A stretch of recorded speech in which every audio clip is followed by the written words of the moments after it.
सभी को जय मसीह की, प्रभु यीशु मसीह के नाम में शालोम। आज हम बात करेंगे कि हमारा जो विश्वास है किसके ऊपर है, पास्टर के ऊपर है कि या फिर परमेश्वर के जीवित परमेश्वर के ऊपर है। बहुत लोगों से मैं सुनता हूँ जो कहते हैं कि जो है वही पास्टर ही है और कोई है ही नहीं।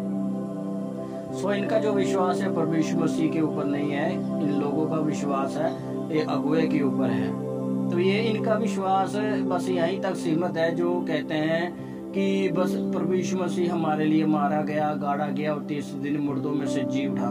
बस ये केवल इतना ही विश्वास करते हैं। जो बाकी का जो विश्वास है वो इन्होंने अपने उपदेशक हैं जो उनके ऊपर इन्होंने छोड़ा हुआ है।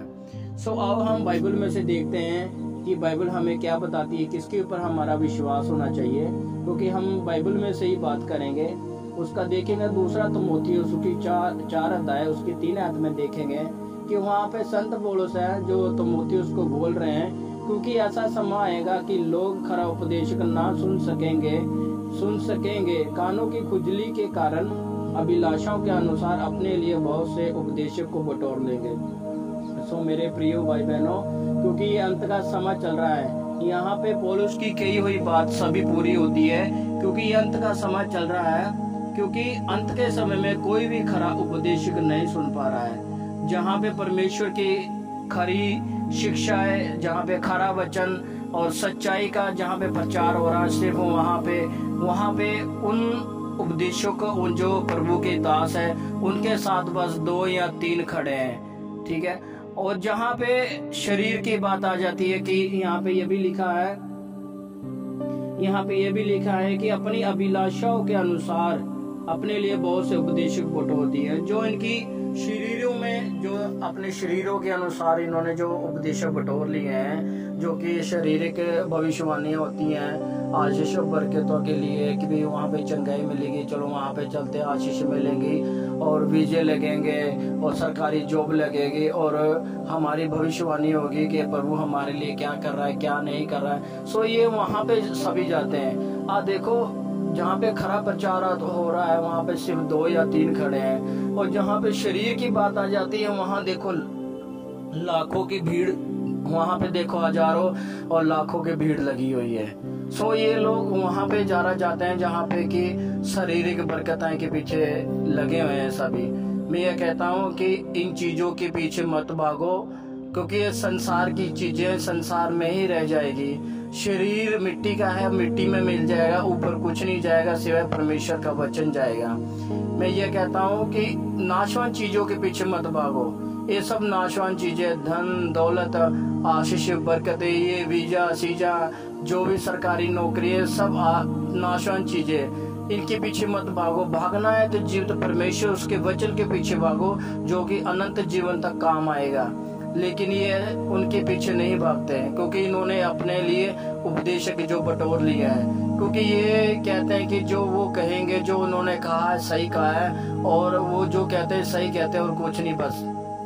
क्योंकि ये पवित्र आत्मा की अगुवाई में ये लोग नहीं चलते हैं। ये चलते हैं कि पास्टर की अगुवाई की, जो पास्टर हमें कहेंगे हम उसी की मानेंगे और हम किसी की नहीं मानेंगे। तो मेरे प्रिय भाई बहनों, ऐसा ना हो कि परमेश्वर का समय आए तो बाद में आपको पछताना पड़े, क्योंकि पछताने के अलावा हमारे हाथ में कुछ नहीं रहेगा, ये बात पक्की है। तो मैं ये कहता हूँ कि आओ हम दूसरा वचन देखते हैं कि जहाँ पे दूसरा तीमुथियुस उसकी 3 आयत में 12 में लिखा है, पर जितने मसीह यीशु में भक्त के साथ जीवन बिताना चाहते हैं और सब सताएंगे। जितने भी परमेश्वर के लोग हैं, जितने भी विश्वासी लोग हैं जो मसीह प्रभु यीशु के साथ जीवन बिताना चाहते हैं, वो सभी सताए जाएंगे। ये बात पक्की है। ऐसा खरा उपदेशक आजकल नहीं हो पा रहा है, क्योंकि इनको पता है कि अगर ऐसा खरा उपदेश देंगे तो ये सब भाग जाएंगे, तो कोई चर्च में नहीं आएगा। ये सब अपने पेट की पूजा के कारण सब कुछ ही है, ऐसे वचन रखते हैं आशीष बरकतों के, ताकि लोग इकट्ठा हो आशीष और बरकत लेने के लिए और हमारा भी गुजारा चल सके, ठीक है। जितने भी भक्ति के साथ जीवन बिताना चाहते हैं परमेश्वर के साथ, मैं कहता हूँ कि पक्की बात है कि वो सताए जाएंगे, उनके ऊपर अत्याचार होगा, दुख आएगा, ठीक है, दुख उठाना पड़ेगा परमेश्वर के लिए, क्योंकि परमेश्वर ने भी दुख उठाया है, उसके चेलों ने भी दुख उठाया है। तो मेरे भाइयों, हमें भी दुख उठाना ही पड़ेगा। दुख उठा के ही हम परमेश्वर के राज्य के अंदर जा सकते हैं। उससे पहले हम राज्य अंदर नहीं एंटर नहीं हो सकते। सो जो लोग कहते हैं कि अनंत जीवन की नहीं, हमें परमेश्वर दुख नहीं झेलने देगा, परमेश्वर ये नहीं करने देगा, सो ये सब झूठ बात है। देखो वचन क्या कहता है कि हमें दुख उठाना ही पड़ेगा। हमें सताएंगे लोग, इतना ज्यादा सताएंगे कि बहुत ज्यादा लोग सताएंगे।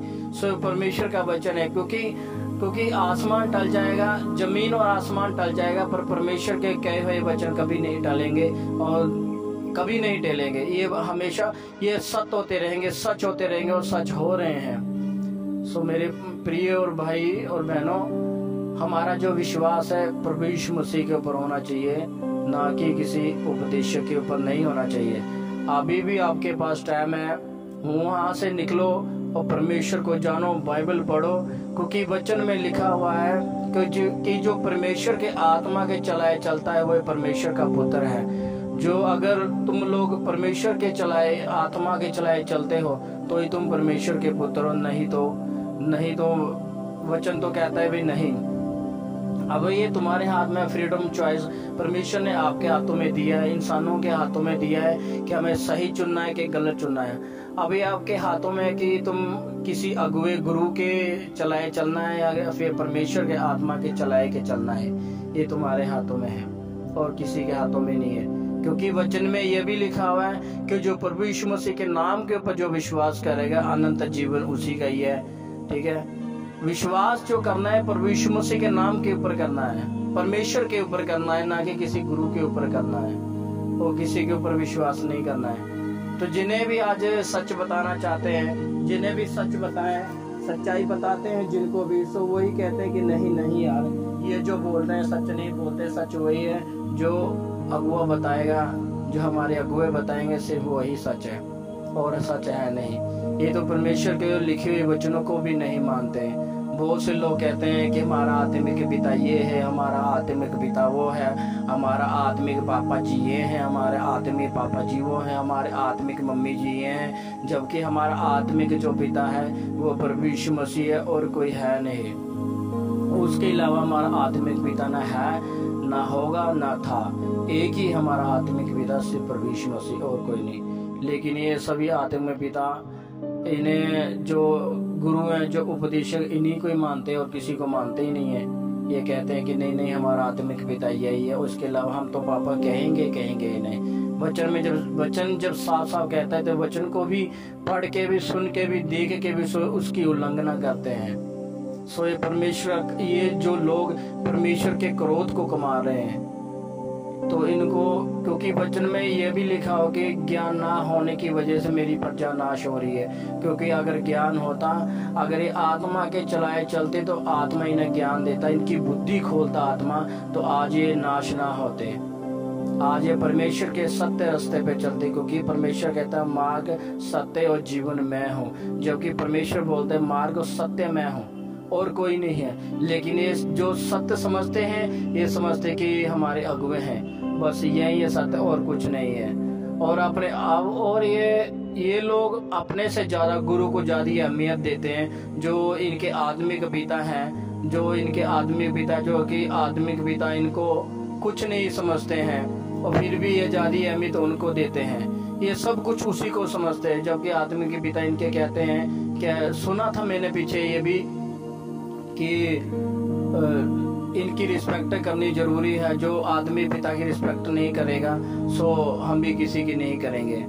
सो ऐसा नहीं है मेरे भाई बहनों, परमेश्वर की निगाह में सब एक है, हम सब एक बराबर के हैं। परमेश्वर ये नहीं कि उसने जैसे तुम समझते थे ऐसे परमेश्वर के समझता है कि जो मेरे दास हो ज्यादा अहमियत नहीं। परमेश्वर की निगाह में हम सब एक हैं, क्योंकि वचन में लिखा है हम मसीह में जितने भी हैं सब भाई बहन है, चाहे वो पास्टर क्यों ना हो। वो जो पास्टर है वो भी हमारा भाई है, ना कि हमारा पापा। में तो ये नहीं पता यार, वचन भी पढ़ते हो, बाइबल भी पढ़ते हो, फिर भी पता नहीं क्यों आप इन लोगों को पापा बोलते, जबकि आपकी उम्र के बराबर है, आपके भाई के बराबर है, फिर भी आप अपने पापा के सामने इसको पापा इनको पापा बोलते तो कैसा लगता होगा यार।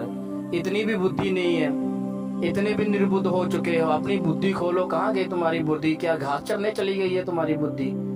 इस बुद्धि को खोलो। परमेश्वर ने बुद्धि दी है प्रयोग करने के लिए, इस्तेमाल करने के लिए, ना कि घास चुराने के लिए नहीं दी है कि बुद्धि संभाल के रखो।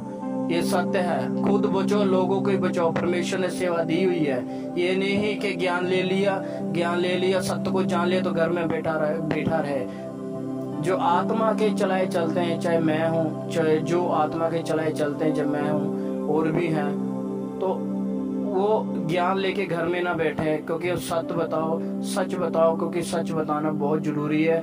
और इन लोगों को भी बचाना बहुत जरूरी है जो कि शरीर के अभिलाषाओं के पीछे फंस चुके हैं, संसारिक धन के पीछे फंस चुके हैं और इन्हें कुछ दिखाई नहीं देता। सिर्फ ये वो लोग हैं जो हफ्ते में एक बार चर्च जाते और कहते हैं कि हम मसीह लोग हैं।